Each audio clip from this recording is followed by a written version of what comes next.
17 বছরের নির্বাসন ও 18 মাস কারাগারের পর সশরীরে দেশে ফিরলেন বিএনপির চেয়ারপারসন তারেক রহমান।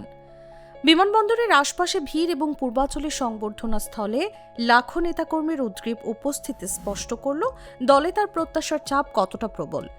কিন্তু দেশে ফিরে পরবর্তী যাত্রা কি এতটা সহজ হবে?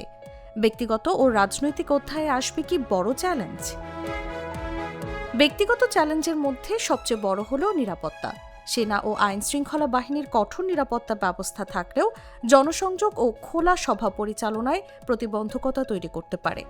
পাশাপাশি দেশে ফিরে খাপ খাওয়ানো, পাসপোর্ট বা লন্ডনে অবস্থান নিয়ে জনগণের প্রশ্নের মুখোমুখি হওয়াও তার জন্য এক বড় পরীক্ষা। বিশেষজ্ঞরা বলছেন, এই অস্বচ্ছতা দূর করা না হলে জনগণের আস্থা ফেরানো কঠিন হবে।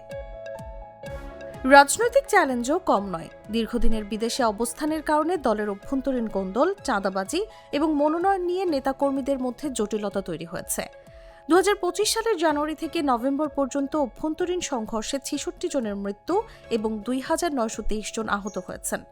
নির্বাচনের আগে এই সমস্যাগুলো সমাধান করা ও ঐক্য দৃঢ় করা তার জন্য মূল challenge.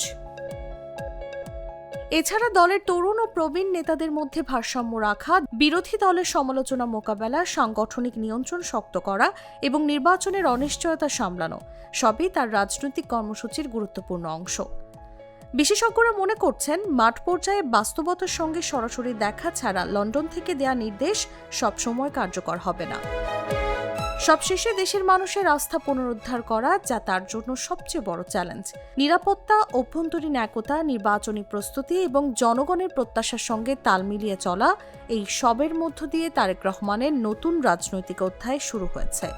News desk, Jago news.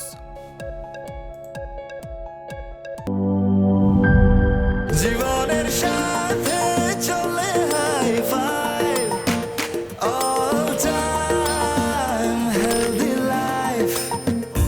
নিশ্চিন্তে খান স্বাস্থ্যকর অল টাইম পান। All time healthy life.